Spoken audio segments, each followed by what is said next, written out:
No, I don't think they can keep the team intact, but it's not because of Steph, it's not because of Klay, and it's not because of Draymond.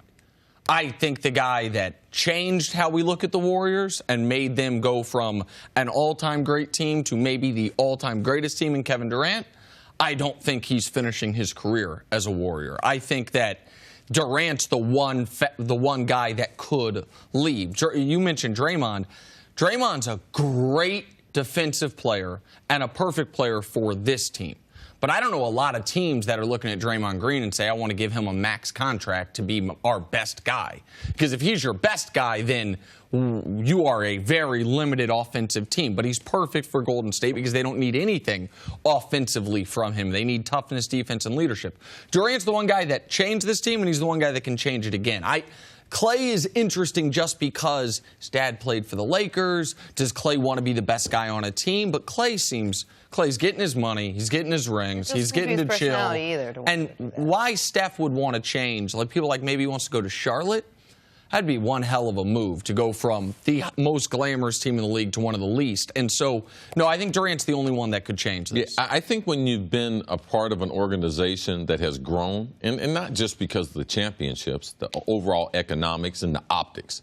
If you look at where was Golden State 6 years ago as far as how many eyeballs, if we could, and we have people that can do this, how many articles they have, how many hits on social media. Like, this is a different organization.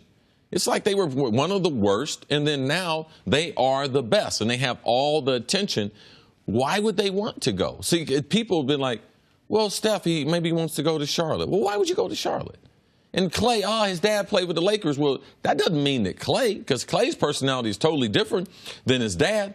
The relationship with ownership there, the new facilities, new arena, new practice facility. Like, why would you want to leave? And they have it where, which LeBron, this was always the problem with LeBron in Cleveland, players don't want to go to Cleveland.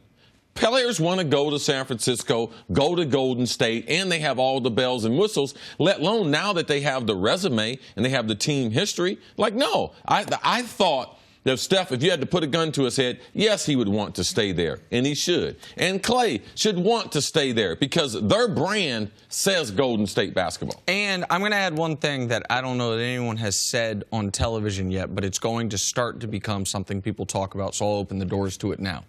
A year from now, they open a new arena in San Francisco. The Warriors have already sold out all those, the courtside seats, but they've been very protective about who bought those seats. Why does that matter? Some of the richest people in the world are going to be sitting in those courtside seats. You're talking about the Amazon, Apple, Twitter, all those guys. For these guys, for the creme de la creme of the league, the ability to develop those relationships on a night-in, night-out basis, to high-five those guys, to talk about their post-career ability to turn into 100-millionaire potential billionaires is greater in that city than anywhere else. So if you're Steph Curry and 41 nights a year, who's the guy that runs Amazon? Bezos. And you can develop a relationship with the richest man in the world 40 times a year by impressing him.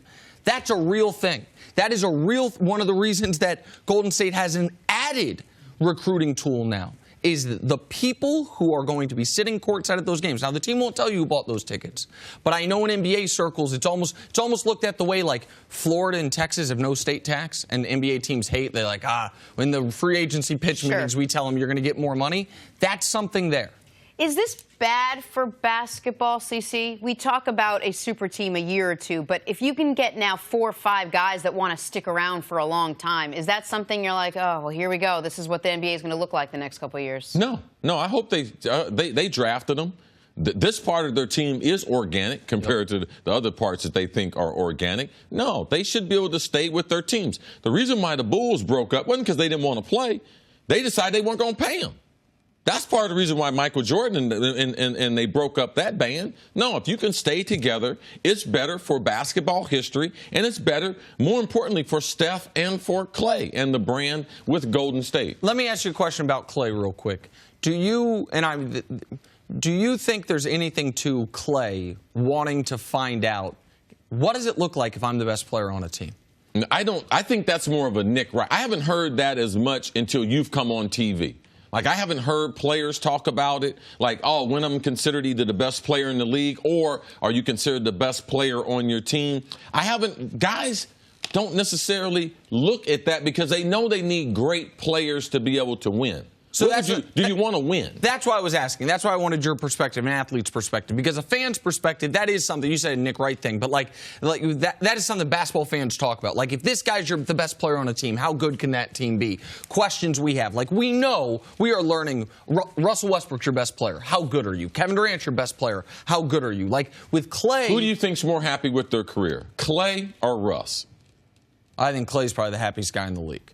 Klay gets paid as much as anybody, has none of the scrutiny. And Russ is the best guy on his team. Mm-hmm. Klay is with Boogie as content as can be. You're right, and Klay second, third best. Klay's the third best guy on the team at best. And maybe I'm cool the fourth with that. best now. Yeah. Thanks for watching. Subscribe here to get the latest from the show. Also, be sure to check out more of the best clips from First Things First, or go watch a few segments from our other shows on FS1.